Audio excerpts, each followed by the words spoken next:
लड़के हैं, that's it. Pakistan team तुक्के पे चल रही है।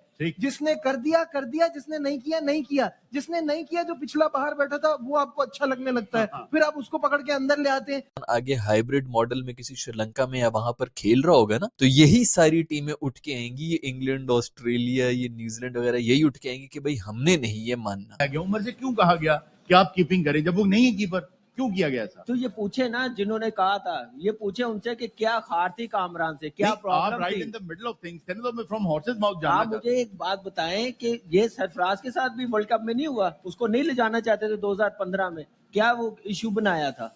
मुझे एक बात बताएं, उमर क्या कीपिंग कर सकता था टेस्ट मैचेस में? क्या वनडे में वो कीपिंग कर सकता?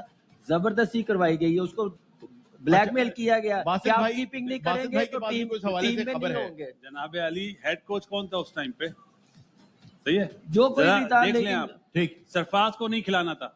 अच्छा, तो उमर को बोला तुम विकेट कीपिंग करो। अब एक विकेट कीपर नहीं है, उसकी आप बैटिंग, जो मैच चेंजर है उसकी परफॉर्मेंस आप डामाडोल कर रहे हैं। ठीक, ये वो ऐसा प्रेशर डाला जाता है जो आप लोगों की नजरों में नहीं आता। क्या इंडिया में होता है गिल विकेट कीपिंग करता है?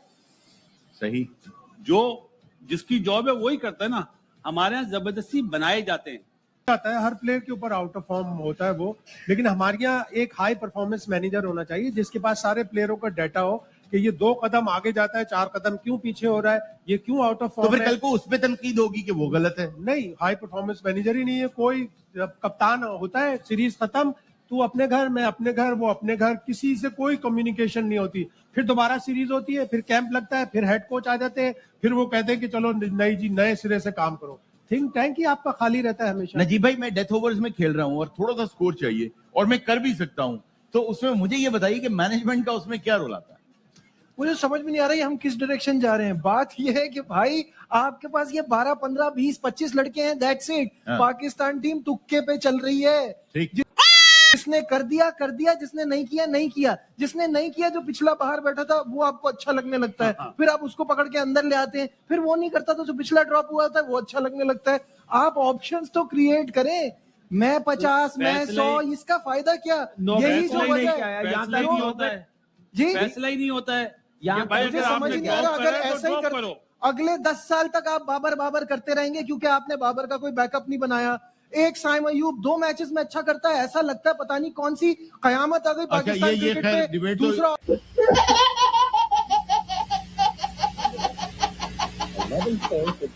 ऑप्शन नहीं है आपके आपने पास। जैसे बात की ना कि तुक्के पे चलने से याद आया, हारून भाई 2023 वर्ल्ड कप में नसीम शाह बाहिर हुआ तो उसके गुण गाते रहे, वो नहीं हम बीमारी आए, इससे ज्यादा अगर बेइज्जती नहीं हुई तो हम बिल्कुल मर चुके हैं। आज एक और प्रेडिक्शन भी ले लो दोस्तों। ये जो सारे अभी शोर मचा रहे हैं ना, बहुत से यहाँ पे चोंचले उठ गए जो कि कह रहे हैं कि इंडिया को बड़ा ज्यादा क्रेडिट मिल गया, ये हो गया वो हो गया, सारे मैचेस उनके एक ही वेन्यू में हो गए, बाकी टीमों के साथ बड़ी नाइंसाफी होगी, ये वो। इसी चीज को बेस बना के अब जब पाकिस्तान आगे हाइब्रिड मॉडल में किसी श्रीलंका में या वहां पर खेल रहा होगा ना, तो यही सारी टीमें उठ के आएंगी, ये इंग्लैंड, ऑस्ट्रेलिया, ये न्यूजीलैंड वगैरह यही उठ के आएंगी कि भाई हमने नहीं ये मानना, हमें ये बड़ी अच्छी बात कही आप। नहीं ये सूट करता। जिस टीम को मसला है वो मत है यहाँ पर खेलने के लिए, उनके 2-2 पॉइंट्स अगलों को मिल जाएं जिधर भी उनके प्लान हुए हुए मैचेस। तो इसी तरह का कोई केस बना के पाकिस्तान जो बड़ा भी खुश हो रहा है ना कि हम भी जो है वो फाइनल, पहले तो औकात इतनी हो कि तुम लोग फाइनल तक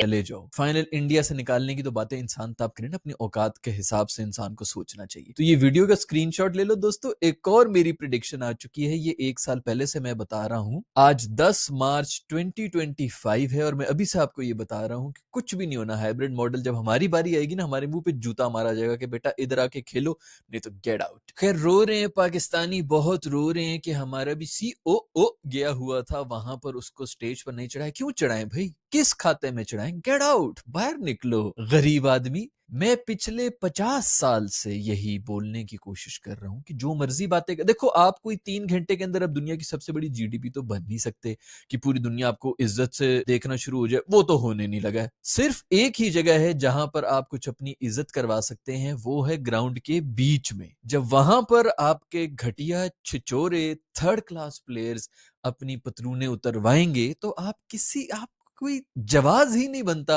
कि आप किसी बारे में भी कुछ भी अभी चीखते रहो, रोते रहो। मैं तो कहता हूं इनके ऊपर हंसना चाहिए। इंडिया वालों को हमारी वीडियोस चला चला के हमारे मुंह पे हंसना चाहिए, जूते मारने चाहिए हमें। तबलीगें करा लो बस हमारे मौलवियों से। मैंने कितनी वीडियोस के अंदर ये पहले ही बता दिया कि इनके लीडर किस लिए बने हुए हैं। वो पूरा का पूरा इंटरव्यू देखो जो वो दे रहा है, उसको लीडर, हमारी टीम में से लीडर कौन है, इमाम साहब को वो ढूंढने के लिए कम से कम भी 15 मिनट सोचना पड़ा। और उसके बाद लीडर किस बात पे निकाला कि जनाब अली ये व्हाट्सएप पे सबको नमाजों के टाइम बताता है और चादरें बिछा देता है। पूरी वीडियो बना चुके हैं इसके ऊपर, पहले भी 4-5 दिन पहले जो भी बनी होगी वो जाके देख लेना, उसके ऊपर क्या ही मैंने बात करनी है। लेकिन हमारा एम ही ये है दोस्तों, भाई आपने अगर तबलीग करनी है तो आपको क्रिकेट का रास्ता मिला है, ये आपको एक मीडियम मिला है कि यहां पर जाके मैं दुनिया बदल दूंगा। पूरी की पूरी ये जो आईसीसी से रेवेन्यू आता है ना मेरे दोस्त, जो हम बड़े खुश हो रहे होते हैं कि हमने फलानी जुआरी वेबसाइट को ना कर दिया, उन सब जुआरी वेबसाइट का सारा रेवेन्यू जाता है आईसीसी में, वहां से परसेंटेज आपको मिल रही होती है। तो सबसे पहले जो तबलीग करे ना क्रिकेट पे बैठ के, उसे कहो कि तुम अपनी पहली इनकम जो है वो हलाल कर लो। खैर भाई ये गैरतमंद कौमों के काम हैं, हम ऐसी ही इतना ढीठ, हम ढीठ लोग हैं यार, जो मर्जी कर लो कुछ भी नहीं होने लगा हमें। मैं कहता हूँ खड़े होके ना चमाटे मारी हैं अगर किसी ने तो इंडिया ने मारी है। क्रिकेट के अलावा जितने वो जूते मार सकता था उन्होंने वो भी मारा है इस टूर्नामेंट के अंदर। हम होस्ट हैं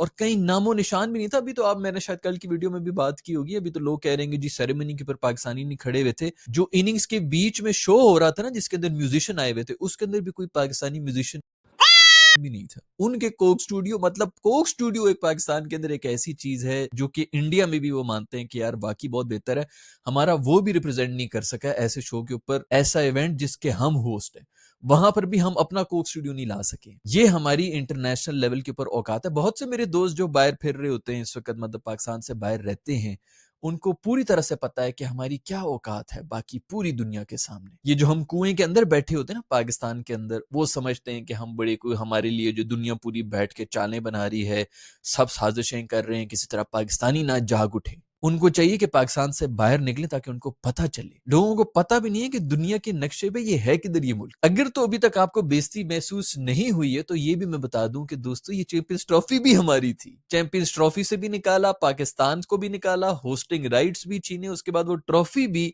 इंडिया लेके गया है पाकिस्तान के मुंह के अंदर से। यार मतलब मैं कहता हूं कोई क्या चमाट पड़ी होगी जो हमारे मुंह पे पड़ी है, और किसकी वजह से पड़ी है, ये 11 छिचोरों की वजह से पड़ी है जो कि ग्राउंड में जाके, और फिर ये कंपैरिजन करते हैं 90s के लॉन्डो से। पूरी वीडियो एक पहले ही बना चुका और मैंने उसके अंदर कहा भी था कि अभी उठ के आएगा एक ये हुआ भी आएगा कि उन्होंने क्या कर लिया। उन्होंने जो कुछ भी किया है 90s के अंदर बैठ के, कम से कम वो मर्दों की तरह, शेरों की तरह खेल रहे होते थे, इस तरह छिचोरों की तरह नहीं खेल रहे होते थे। ये वर्ल्ड कप नहीं जीता, वो वर्ल्ड कप नहीं जीता। इंडिया ने पिछले 13 साल, जब 2013 से लेके 2024 तक 10 साल एक भी आईसीसी इवेंट नहीं जीता था। उस 10 साल में दुनिया की सबसे नंबर 1 टीम, सबसे बेस्ट टीम अगर कोई थी तो वो इंडिया की ही थी। क्या हम इंडिया के उस दौरान, ये कोहली वगैरह, शर्मा की जो सारी, धोनी की जो सारी टीम थी, क्या हम ये कह सकते हैं कि इन्होंने कुछ भी नहीं किया, इन्होंने इंस्पायर किसी ने किया? छिछोरे थर्ड क्लास लोग हो। 10 साल वो डोमिनेट करते रहे हर इवेंट के अंदर आके, अब आके वो जीतना शुरू हुए। जो 2 जीते हैं ना इसके अंदर, वो जीते हैं। जो भी छिछोरे बातें कर रहे हैं कि भाई इंडिया को एडवांटेज मिल गया, पिछले 15 साल से